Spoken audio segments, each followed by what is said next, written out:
Hello there, my name is Marco and I've been a Godot developer for the past 5 years and I've seen the huge impact AI is having in game development, specifically in how you can now create games with just a text prompt. In this video, we'll compare the usual workflow of creating a Godot game with no AI versus using Rosebud, an AI that creates complete games from just text prompts. Specifically, I'll be using this 3D platformer I made in Godot about a year ago with no AI, and I'll try to generate something similar in Rosebud. The goal isn't to say if one is better than the other, but to contrast the advantages and downsides of each approach. Let's firstly talk a little bit about the usual way of creating games inside of Godot. So actually, before even writing a single line of code, what you need is a plan, or well, basically an idea of the type of game that you want to create. So this was, for example, the high concept for the game. So a 3D platformer in the sky, the player moves, collects coins and dodges obstacles. So this is basically the high concept of it. Once that you have that idea, there are two things that you can do. You can either start over here in Godot and start creating your scenes, okay, and all that, like creating the nodes. Or what I also like to do is to, whenever I have the game idea ready, I go ahead and look for some models,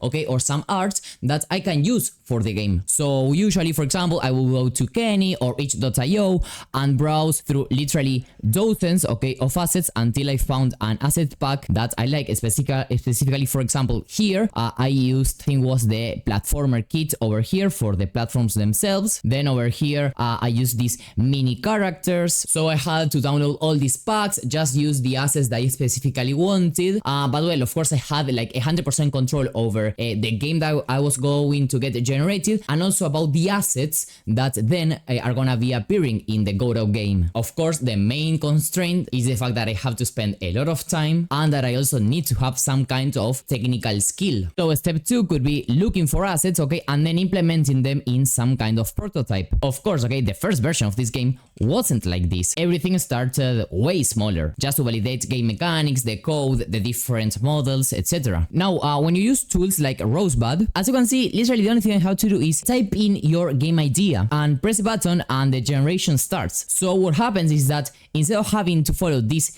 3 steps, okay, you basically cut directly to the implementation part. Of course, still in both of them, you have to iterate on a prototype that you initially create, but well, you still have to follow way fewer steps. By the way, once again, I want to make it super clear. Of course, that is super different creating something in Godot completely from scratch and creating something on any kind of AI platform, because if you create it in Godot, you have 100% over literally everything. It's way more customized. You can add any mechanic, you can position things wherever you want way easier, and all the other advantages that you probably already know. The idea here is that we actually contrast these workflows so that we actually understand all this more deeply. So for example, over here in Rosebud, you can directly paste in your game idea here and start creating it. But before doing that, I just want to show you like some things. For example, here, previous games made with it. The cool thing is that you can either just paste in your game idea here, or you can kind of create it more step by step. Like for example, here firstly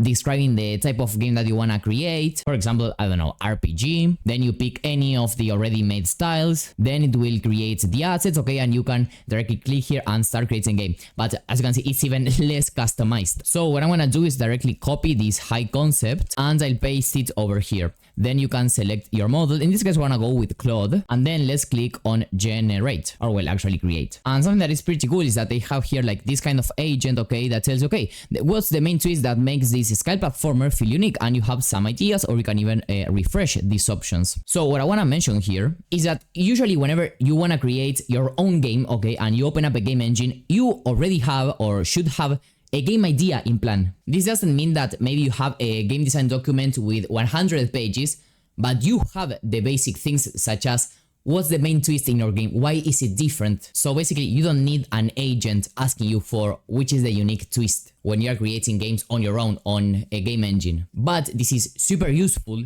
okay, for people that maybe don't know a lot about game design, about how to add twists to a game, I believe that you start to see where I'm going with this video. And that is basically that AI game development is super helpful for those that maybe don't know a lot about game design, game programming, and they just wanna bring a game idea to life. I wanna make a 3D platformer that happens in the sky, and I have no time, or I don't wanna learn how to create games, and I just wanna create something that is fun that I can share with my friends, and maybe then if I like it, I start to learn a game engine. But we all know as developers that learning a game engine takes dozens, okay, of hours or even hundreds of hours. So a lot of people, because of the huge learning curve that it has, they may not start right away. Maybe they just want to experiment a little bit with these kinds of tools, and if they like it, they will then actually learn game development. So I believe that they are basically just two types of softwares, okay, two types of things that you can use depending on which type of person are you. Are you a complete and professional Godot game developer? Okay, you probably won't be using these tools. Now, are you just somebody that wants to try out creating games, how it feels, all that?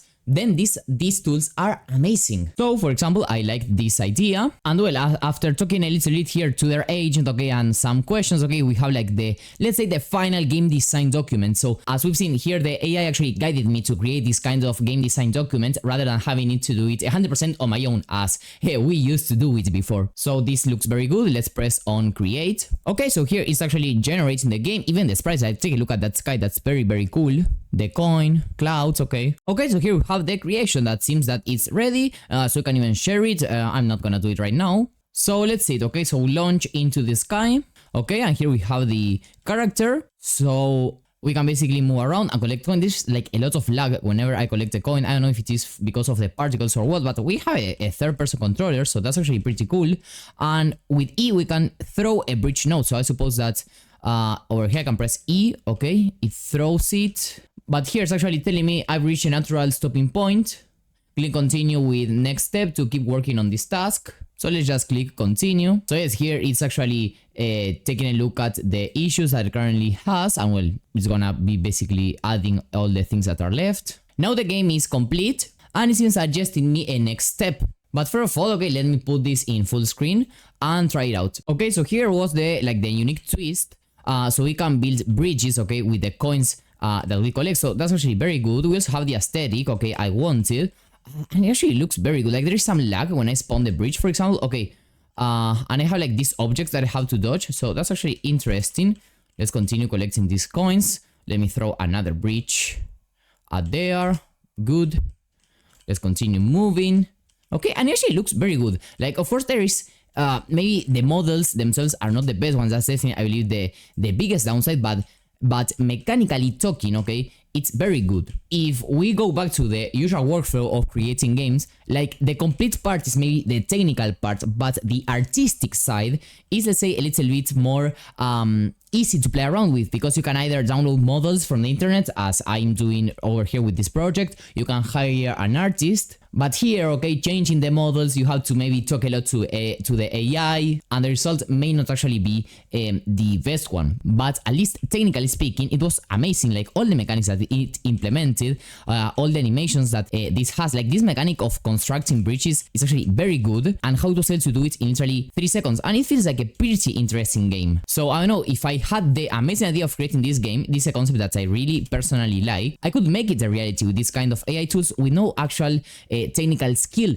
needed. And I believe that's the key thing here. I think that the main reason these tools exist are not for us as a professional Godot developers to worry about it or to hate on them or nothing like that. They are just tools meant for other type of public. Of course, if we ourselves know how to use Godot, we wouldn't really have an actual reason to use these kind of platforms. But for those that don't have that much technical skill as we do have, it may be an amazing bridge for them to be able to create their own games, to bring their own game ideas to life without having to worry about not having the technical knowledge. And who knows, maybe this idea of this platformer is actually amazing, and iterating on it could end up being a super amazing and enjoyable game. And well, last things I wanted to mention. You have the assets section, okay? So for example, here you can upload your own ones or create, but for example, here files must be under 19 megabytes. So if I want to upload a super high poly model, okay, or any of the models that I have in the original game, let's say, maybe here's not actually gonna work that well. And also here, these are images, okay? So these are not actually 3D models, for example, okay? So you start to see like the kind of limitations that you may end up having. So not maybe a lot of customization or being able to import a lot of assets from the outside